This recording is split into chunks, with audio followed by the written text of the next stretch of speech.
Un acte symbolique dans les jardins du palais, en ce 5 juin qui célèbre la journée mondiale de l'environnement. La plantation de ce corosolier, de son nom scientifique Annona muricata, est une action en faveur de l'environnement pour une dynamique responsable et écologique qui va rester dans l'histoire du Palais de la République.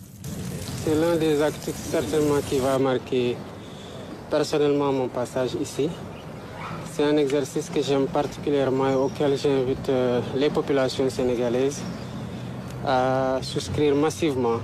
Les défis environnementaux que nous avons aujourd'hui nous commandent à une réaction vigoureuse, communautaire et permanente pour renverser la situation. On parle beaucoup de changement climatique. Je pense que c'est parce qu'il y a aussi une dégradation de l'environnement qui n'est pas simplement le fait de la pollution, mais aussi de la disparition du couvert végétal, particulièrement les arbres et les forêts qui disparaissent au profit des exploitations de toutes sortes, mais aussi de l'habitat. L'acte vise également à sensibiliser les Sénégalais sur les questions essentielles de la protection de l'environnement et ses conséquences sur la qualité de vie des populations et la survie de notre planète. Le chef de l'État invite à une prise d'initiative pour répondre aux défis urgents relatifs au changement climatique.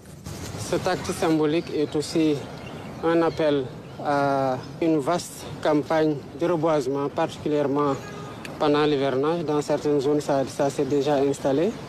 Mais je crois qu'il y a une journée de l'arbre qui arrive bientôt au mois d'août. Cette journée-là doit être véritablement marquée par un engouement populaire autour du reboisement. Et nous invitons toutes les populations, toutes les communautés à se préparer à cette journée et à pérenniser aussi dans le comportement citoyen de tous les jours la plantation des arbres dans leur environnement immédiat et dans le cadre des actions communes dans des zones qui sont identifiées. Une campagne de sensibilisation et d'action sur l'écologie et la restauration de notre couvert végétal.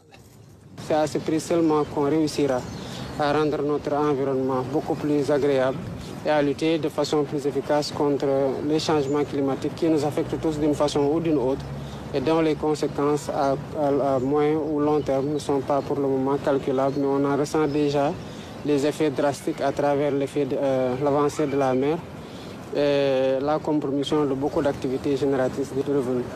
L'édition 2024 de la JME porte sur la restauration des terres, la désertification et la résistance à la sécheresse sous le slogan « Nos terres, notre avenir ».